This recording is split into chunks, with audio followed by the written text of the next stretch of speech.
Good evening and welcome. I am your host, Mr Addams. Is the Candyman real? Let's find out. The Candyman is a 1992 American supernatural horror film written and directed by Bernard Rose and starring Tony Todd. It's based on the short story called The Forbidden by Clive Barker, who many people will know as the creator of the iconic 80s horror franchise Hellraiser. There are, however, some notable differences between the story and the movie, where Barker's short story revolves around the themes of British class system and contemporary Liverpool. Rose, the writer and director of the Candyman film, chose to refit the story to a public housing development in Chicago, and instead focuses on themes of race and social class in the inner city United States. So, for anyone who hasn't seen the film yet, this is your spoiler warning. The movie is based around Helen Lyle, who is investigating an urban legend that revolves around a figure known only as the Candyman. The Candyman seems to be connected to a series of grisly murders in Chicago, where at least 26 victims are ripped open from the groin to the gullet by an unknown perpetrator who's left no trace behind but the body. The crimes were said to be caused by a spectre who could supposedly be summoned by repeating his name 5 times in front of a mirror, and is reported to have a large metal hook in place of one hand.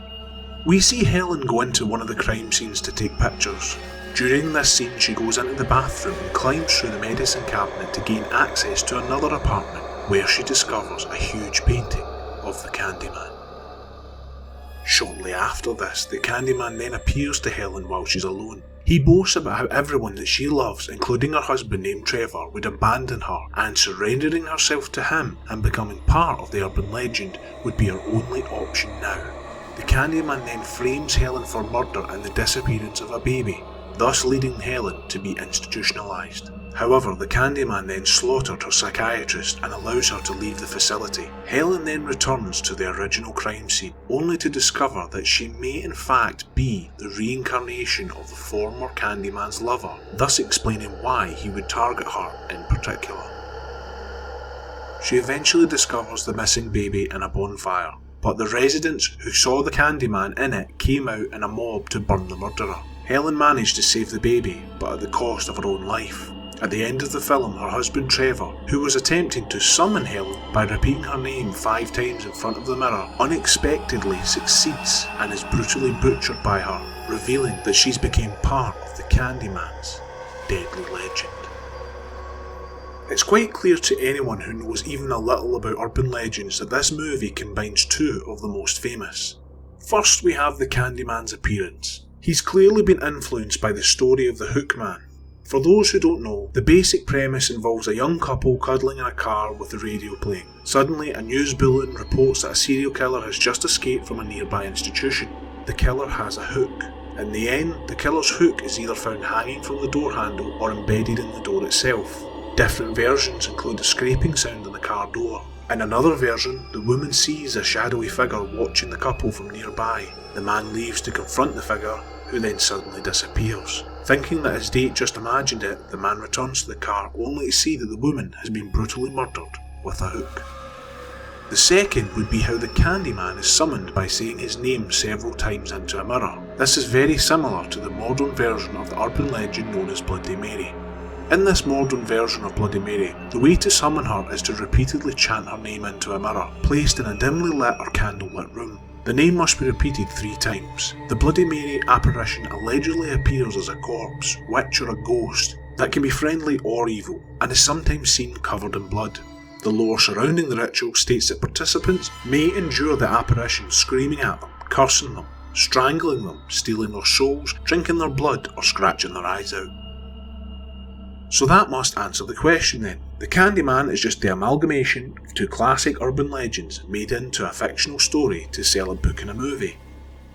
Not quite. You see, the ghost of the Candyman himself is from the minds of Barker and Rose. However, the story at the heart of the movie is actually based on a crime that really happened. The murder of Ruth Mae McCoy.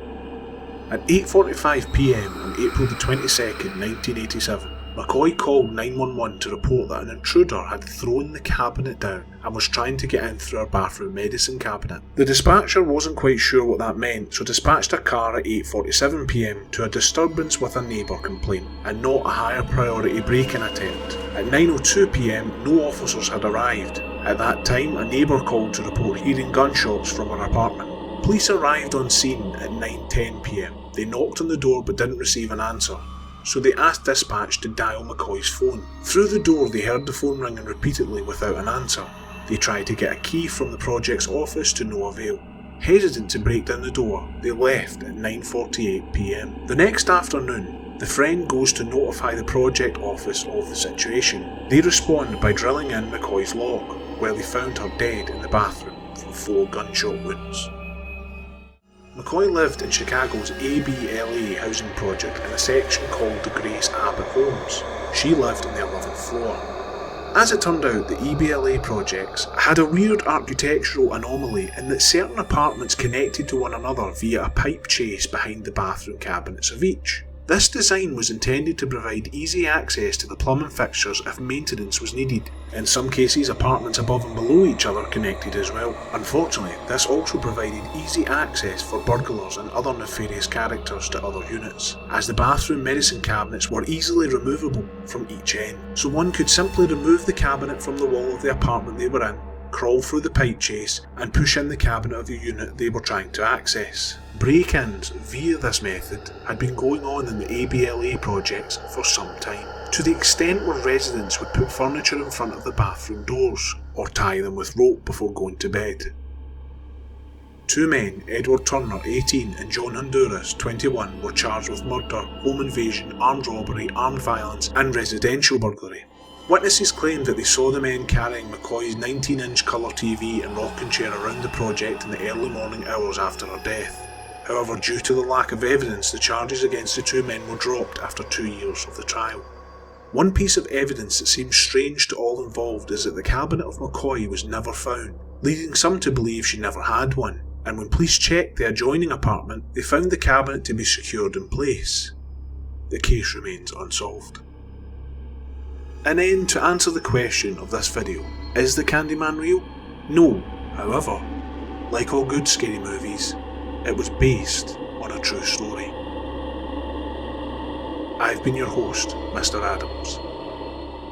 Candyman, Candyman, Candyman, Candyman, Candyman.